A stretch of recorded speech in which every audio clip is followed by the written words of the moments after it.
4. بعد از این به علامات فعل آغاز میکنیم. البته در حلقه گذشته در علامات اسم صحبت کردیم و در این حلقه مخصوص علامات فعل است و علامات فعل به خاطر ازی باید بدانیم تا بتانیم فعل از اسم و حرف جدا بسازیم و این یک علم بسیار بزرگ است. هر وقتی که ما تانستیم و قادر به این شدیم که این کلمه را که عبارت از اسم و فعل و حرف است از هم تفکیک کردیم و جدا ساختیم، بسیار زیاد این به معنا و به فهمیدن جملات برای ما کمک میکنه. پس به علامات فعل که فعل به معنا در نفس فعل دلالت میکنه و مرتبط به زمان است و زمان هم براتون شرح دادیم که یا گذشته است یا حاضر است یا آینده.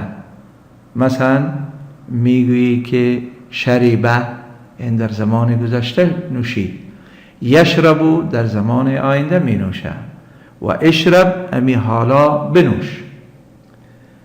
دیگر نشانی های فعل که در نزد من در این صفحه ثبت شده 8 است. اولش دخول قد در اول کلمه است که قد هرگز بالای اسم داخل نمیشه.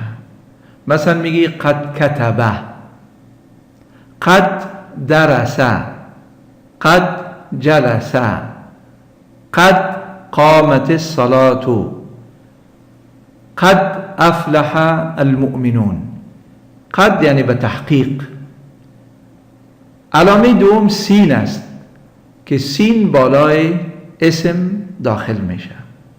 در یکتبو میگیم که سیکتبو، به خاطر از اینکه غالبا سین در فعل مضارع داخل میشه.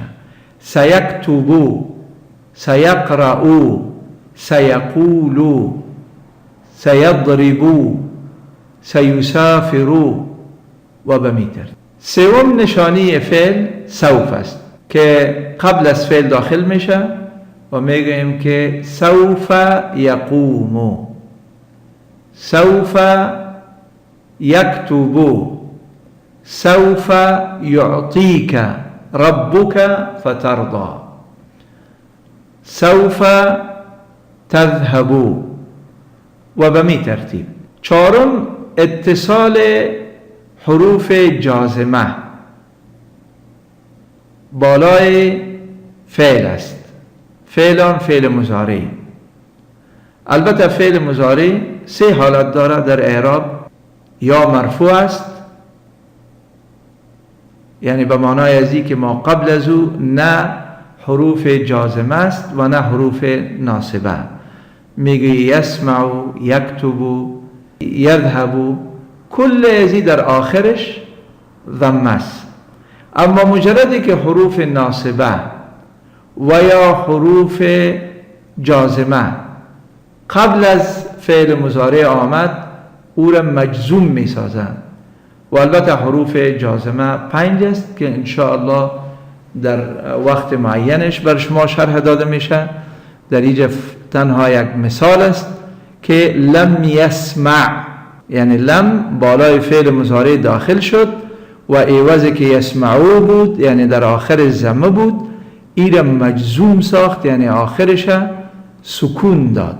لم یسمع، لم یکتب، لم یضرب، لم یلد، لم یولد و به این ترتیب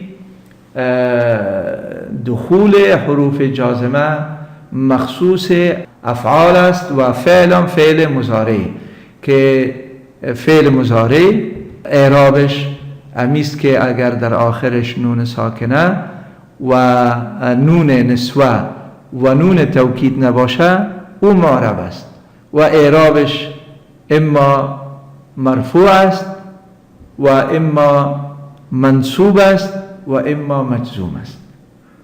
و اما 2 فعل دیگر که عبارت از ماضی است و همیشه مبنی است و همچنان امران همیشه مبنی است. 5 اتصال ضمایر مرفوعه.